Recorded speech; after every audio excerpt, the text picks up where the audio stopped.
प्रेन्ताम बुध शुक्र बृहस्पति केतु शनि राहु केतु महाज्योति देवता शुभा प्रेन्ताम प्रेन्ताम वेलसती भुवनेन्द्र देवता शुभा प्रेन्ताम प्रेन्ताम षोडशवंत देवता शुभा प्रेन्ताम प्रेन्ताम जिन जिनका शुभा प्रेन्ताम प्रेन्ताम जिन मातृका देवता शुभा प्रेन्ताम चतुर्यक्ष शुभा प्रेन्ताम जिन शासन देवता शुभा प्रेन्ताम प्रेन्ताम कमलवासी देवता शुभा प्रेन्ताम प्रेन्ताम पंचतिथि देवता शुभा प्रेन्ताम प्रेन्ताम नवग्रह हमेंद्र देवता शुभा प्रेन्ताम प्रेन्ता नवनंद देवता शुभा प्रेन्ताम पंचनोत्रिम देवता शुभा प्रेन्ताम प्रेन्ताम अतिता नवत विकल्प विविध गुण संपूर्ण अष्ट सकल सकल सिद्ध समुष्वा प्रेन्ताम प्रेन्ताम सर्वकालमपि गुणधर्मदीनां देश संपदिरस्तु सिद्धिरस्तु पुष्टिरस्तु पुण्यर्थान् धर्मवर्तामरं जम चिम च स्वस्ति स्वस्ति कीर्तिलक्ष्म्या प्रेन्ताम प्रेन्ताम ओम रे कीर्तिदत्त लक्ष्म्या प्रेन्ताम प्रेन्ताम ओम वृषभादि वर्धमान शांतिका राहु केतु नवग्रह देवता शुभा प्रेन्ताम प्रेन्ताम आदित्य सोम अंगर तारक बृहस्पति राहु केतु नवग्रह देवता शुभा प्रेन्ताम प्रेन्ताम तिथि करण नक्षत्र मुहूर्त ग्रह लग्न ग्रामादि देवता शुभा प्रेन्ताम प्रेन्ताम सर्वे गुरु भक्त दक्षिण कोष्ठागर भयोर्दान तपोदिमत गुणधर्म देश्यः धन धान्य द्युति बल एष कीर्ति बुद्धि वर्धनम भवतु तथास्तु सामोद प्रामोद भवतु तथास्तु शांतिर्भवतु तथास्तु कांतिर्भवतु तथास्तु तुष्टिर्भवतु तथास्तु पुष्टिर्भवतु तथास्तु सिद्धिर्भवतु तथास्तु अविघ्नमस्तु तथास्तु आरोग्यमस्तु तथास्तु आयुष्यमस्तु तथास्तु शुभकर्मरस्तु तथास्तु कर्म सिद्धि तथास्तु इष्ट तथास्तु कामेव समेत पुण्यवर्तां धर्मवर्तां सेवर्तालारां जम चिं च स्वस्ति स्वस्ति मे स्वाहा। ओम नमो रते भगवते श्रीमते पार्श्वनाथ प्रभावनंद सरगण दशानंद सिद्धाय बुद्धायां तिलोक्यानंद संसदन दर्शनंद वीरां सुखाशद सत ज्ञान धर्म राम रासमाकं श्री गुणधरनंदीनां देश मृत्युं चिन्नातु कामं चिन्त मल्लिकामं चिन्त क्रोधं च वैरं च सर्वशत्रु सर्वविघ्नं च राजभयं च चोरभयं च निमिन्दं सर्वग्रह राजवच च दुष्टभय समर्गभयं च निमिन्दं सर्वसुररोगं च सर्वजनरगाय शाश्वमारिं च निमिन्दं जुमारिं च निमिन्दं सर्वशास्त्र दानिमारिं च गलपत्र पुष्पपारं सर्वफलमारिं च निमिन्दं सर्वाष्टदेशमारिं च निमिन्दं सर्वविषमारिं सर्वेतर शाकनडगं वेदिनियं समोहनियं सर्वकर्मण दुर्गतं च निमिन्दं ओम सुदर्शन महाराज चक्र विक्रते जल सर्व शांतिम कुरकुर जनानंद कुरकुर भवनं गुक्लानं कुरकुर सर्व ग्राम नगर कुरकुर सर्व सतम कुरकुर सर्वानंद को सर्व दुःखमानन द पच पच कुट कुट शीघ्रं शीघ्रं सर्वशमानं हुम पट स्वाहम ओम नमो रते भगवते श्रीमते प्रक्षिणा शांतिनाथ शांतिका सर्व पाप चामना ओम राम ह्रीं रूम रोम रा अशी अवसा गुणधरनंदे नाम देश सर्व शांतिम कुरकुरु तुष्टिम कुरकुरु रिद्धिम कुरकुरु सिद्धिम कुरकुरु समृद्धिम आरोग्य संपदाम कुरकुरु रिं वषट नमः स्वाहा। ओम नमो वयोदोड्डमानस रिसं चक्रम जलतम गच्छेयाय संपायासं जैव विवादेवा तम बिनवारणिंग वारायणवाम मोहिनवा सवजीव सत्ता नम अपराजितो भूतो रक रक स्वाहा। आइए आज का विषय है जाप्य। जो मंत्र होते ना यह बहुत प्रभावशाली होते हैं। और आपको एक बात कह दूं,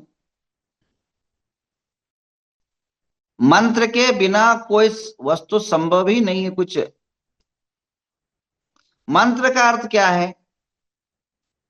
आप मंत्र की परिभाषा विद्यानुशासन के अंदर आचार्य ने बताया, अकारादि हकारा अकार से लेकर के हकार पर्यंत जो मंत्र है, अक्षर है, विशिष्ट शब्द समूह प्रकीर्णः मंत्रः, विशिष्ट शब्दों का संयोजना का नाम मंत्र है। मंत्र आचार्य समंतभद्र कहते हैं, अक्षर न्यूनता मंत्र विश्ववेदनात्। एक मंत्र में एक अक्षर भी अगर कम हो जाए तो वह मंत्र काम नहीं करता है। मंत्र की परिभाषा छठकंड आगम के अंदर भी हुआ है। भूतबली और पुष्पदंत की शिष्यत्व की परीक्षा जो है मंत्र के माध्यम से किया गया। एक को मंत्र जो है ज्यादा अक्षर का दिया गया और एक को अक्षर कम का दिया गया। तो एक जिसको अक्षर कम का मंत्र दिया गया, वो वहां देवता प्रकट, काना देवता, अंधा देवता प्रकट हो गया। और जिनका ज्यादा दिया गया तो बड़े बड़े दांत वाले देवता प्रकट हो गए। तो फिर वापिस शुद्धिकरण हुआ, फिर देवता साक्षात प्रकट हुए। तो कहने का तात्पर्य, सबसे जो जैन धर्म का प्रमुख ग्रंथ है, मेन पहली बार लिखा गया कौन था? षट्खंडागम। वहां भी मंत्रों के द्वारा शिष्यत्व का परीक्षण का उल्लेख प्राप्त होता है। एक बात आज बताइए, आप पूजा किया, चलो बोल दिया भगवान ऐसे है, भगवान ऐसे, 16 कारण भावना भाई आदि जो भी शब्द बोल दिया आपने पूजा के, और बोलने के बाद फिर क्या बोलना पड़ता? लास्ट अर्घ्य को अर्पण के लिए क्या बोलना पड़ता? मंत्री बोलना पड़ता ना। बिना मंत्र के आपको अर्घ्य अर्पण कर सकते क्या? चढ़ा सकते क्या? चलो उसके बाद आगे बढ़ते हैं। आपने बहुत 3 लाख, 2 लाख, 50 लाख का जो भी XYZ आपने मकान बनाया। मकान बनाने के बाद वास्तु शांति करते हैं। वहां क्या चाहिए आपको? वहां जो भी वास्तु विधान है वो मंत्र के द्वारा ही होता है। चलिए, एक पत्थर है, वो पत्थर है, वो पत्थर का एक मूर्ति आपके घर में रख दिया, आपकी भगवान बन जाएंगे क्या? बहुत सारे मार्केट में भगवान मूर्ति मिल जाती, भगवान की, महावीर की, आदिनाथ की, वो भगवान हो जाते क्या? क्यों नहीं? वही मार्बल का ही है ना। वो कब होते हैं? जब अकन्यास हो जाता है। कब वो भगवान बन जाते हैं? जब सूर्य मंत्र फूका जाता है, जब नयनोन्मिलन होता है। ये मंत्रों के द्वारा एक पत्थर को एक भगवान का रूप दिया जाता है, तब आपके लिए पूज्य हो जाता है, दर्शनीय हो जाता है, वंदनीय हो जाता है, और आपके जीवन को, दुख दरिद्र को हरण करने में सामर्थ्यवंत होता है। तो किससे हुआ? मंत्र से ही हुआ ना। तो कहने का तात्पर्य, एक पत्थर को भी, एक पत्थर की मूर्ति को भी भगवान बनने की जो क्रम है वो मंत्र के द्वारा ही होता है। बिना मंत्र के, अब एक साधु है, चलो आपका कपड़ा निकाल दिया, तो क्या वो साधु हो जाएगा? उस पर संस्कार होते। कौन से संस्कार के होते? मंत्र संस्कार होते, सिर पर होते, हाथ पर स्वस्तिक लिखा जाता है, बीजाक्षर लिखा जाता है, सिर पर बीजाक्षर लिखा जाता है। गुरु जो है उनके ऊपर अनेकों संस्कार करते हैं। वो कौन सा? मंत्र संस्कार करते हैं। तभी वो दिगंबरत्व, उस दिगंबरत्व पर्याय को धारण करता ना। तो कहने का तात्पर्य मेरा इतना ही है, बिना मंत्र के एक भगवान, एक पत्थर इंसान हो, चाहे वह पत्थर हो, वो भगवान नहीं बन सकता, इंसान महाराज नहीं बन सकता, जब तक उसके मंत्र के संस्कार नहीं होते। तो आपको इतना तो अब बहुत ज्यादा बोलने की जरूरत नहीं है, मंत्र का प्रभाव उतना तो जान लिए। अब मंत्र बोलने की जो तरीका है वो 3 प्रकार की है। सब पद्धति सिस्टम है सबकी, 3 प्रकार की। एक तो मानसिक जाप, दूसरा उपांशु जाप, और तीसरा जो है वाचनिक जाप। 3 प्रकार के जाप है, उपांशु, मानसिक और वाचिक। अभी वाचिक का अर्थ होता है जोर जोर से बोलना। अभी जैसे मैं बोल रहा हूं, ओम रीम पार्श्वनाथाय रीम नमः, ओम पार्श्वनाथाय रीम नमः, ये क्या को अभी जो बोला मैं इसको वाचिक जाप बोलता हूं। इसको क्या बोलते हैं? वचन से। सामूहिक, जैसे सामूहिक किसी का काम है, जैसे बरसात नहीं आ रहा है, गांव में बहुत बड़े संकट की घड़ी गिरी, तो नमोकार मंत्र का पाठ करते ना आप? सामूहिक पाठ करते, 24 घंटा का पाठ करते हैं। तो उसको क्या बोलते हैं? वाचिक जाप की साधना। समूह रूप में जोर जोर से बोलना, चाहे भक्तांबर की पाठ करे, चाहे कोई भी करे, तो उसको क्या कहते हैं? कि वाचिक जाप कहा जाता है। उसके बाद उपांशु जाप। वाचिक जाप का फल 50% ही मिलता है, ध्यान रखिए, 100% नहीं मिलता है। फल मिलता है पर पूरा नहीं मिलता है। कारण यह है कि उसमें मन जो इतना स्थिर नहीं होता है। मन एकाग्र, बोलते समय आपका मन स्थिर कहाँ रहेगा? कहीं उधर देखो, उसको देखो, इधर। तो बोलते समय तो बोलना ही है ना, आदमी बोलता जाएगा तो वचन स्थिर हो ही नहीं सकता है। इसलिए वो वाचिक जाप का फल मात्र 50% मिलता है। मेरे विचारधारा से मैंने जो पढ़ा है पुस्तकों में, मैंने जो अध्ययन किया और उसको प्रैक्टिकल प्रयोग में देखा, वाचिक जाप में 50, परंतु 50% क्या होता है? अनेक लोग एक साथ बोलने से वो 1000% गुना में, जैसे आपका 50%, बाजू का वाला का 50%, सबका मिला करके हजारों रूप में फल प्राप्त हो जाता हो। जब पाठ होता ना, जब वो जाप्य का पाठ होता है, तो पाठ होने के कारण अनेकों लोग बोलने से, अभी 100 लोगों ने बोला, 50% इंटू 100 तो 5,000 हो जाता है, 5,000% गुना फल की प्राप्ति होता है, संख्या बढ़ जाती है ना, 50% बहुत बड़ा होता है आंकड़ा, उसका एनर्जी भी। अच्छा, उसको वातावरण शुद्ध करने के लिए वाचिक जाप बोलना बहुत जरूरी है। कहाँ बोलना जरूरी है? जैसे आपके घर के अंदर कोई दोष है, तो अगर घर के अंदर दोष है, अगर मन में बोलेंगे तो घर का दोष बहुत कम निकलेगा, क्योंकि आपकी जो शब्द वर्गना है, पुद्गल वर्गना है, मंत्र रूप में जब बाहर आएगा तो दीवार से आपके शब्द टकराएंगे, और दीवारों से, आपके दरवाजों से, आपके घर के हर कोने से जब शब्द का संचारण होगा, जैसे अभी शांति धारा में बोलता हूं तो आपके, आप वीडियो लगा देते, आप लोग, कई लोगों को कई प्रकार के लाभ हुए हैं। तो क्यों? क्योंकि यहां से शब्द आते हैं और आपके घर को सब जगह वातावरण शुद्ध होने के कारण उसका फल की प्राप्ति होता है। यानी कहने का तात्पर्य मेरा ये है, इसमें वाचिक जाप्य जो है लाभकारी। वास्तु के अगर शुद्धिकरण करना है, घर का शुद्धिकरण करना है, मंदिर का शुद्धिकरण करना है, और अनेक अनेक प्रकार की दशा को बदलना है, घर की दशा को बदलना है, तो हम निश्चित रूपे ना, आप कल से ही जो है वाचिक जाप्य करें। और शांति धारा जब भी आप मेरे सुने, मैं आपको सबसे बड़ा स्ट्रांग मंत्र जो है, सबसे शांति धारा होता है। तो शांति धारा आप अपने केवल मोबाइल, अगर आपके घरों में होम थिएटर है तो उसके अंदर डायरेक्ट जोड़ दीजिए। केवल ये नवरात्रि के अंदर हवन जो होगा ना, तो आप अपने पूरे घर के अंदर आवाज गुंजायमान करिए, उसका वातावरण ही देखिए, आपके रिजल्ट आएगा। ये कोई मतलब फेंकने वाली बात नहीं है। मैं जो बोलता हूँ, जो मुझे वही अच्छा लगता है वही करता हूँ, मुझे प्रैक्टिकल में उसका लाभ होता है। मैंने बिना लाभ के कोई काम नहीं करता हूँ, ध्यान रखना। फालतू क्यों एनर्जी वेस्ट करना, टाइम किसके पास है? हाँ, एनर्जी वेस्ट करना, मस्तक वेस्ट करना, टाइम, और फालतू जब भी कुछ मिलने वाला है नहीं तो उसके पीछे क्यों लगना? हाँ, अब अंधेरे में पत्थर क्यों फेंकना? अगर पता है सामने वाला है तो ही हम कोई बांध चलाते। इसलिए जो है, मैं जितने जितने मैंने काम किए देश के अंदर, जिसमें भी हाथ डाला वो सक्सेस इसलिए होता है कि मुझे जब लग जाता है कि काम होने वाला है, या मैं कूद जाता हूं, तो निश्चित रूपे ना काम होता ही है। कल एक आपको समाचार बोलना भूल गया। कल महाराष्ट्र से जो राजू शेट्टी जी आए थे और मीटिंग हुई। अब इसमें ऐसी बात है कि हाथी हाथी आने वाला फिक्स है।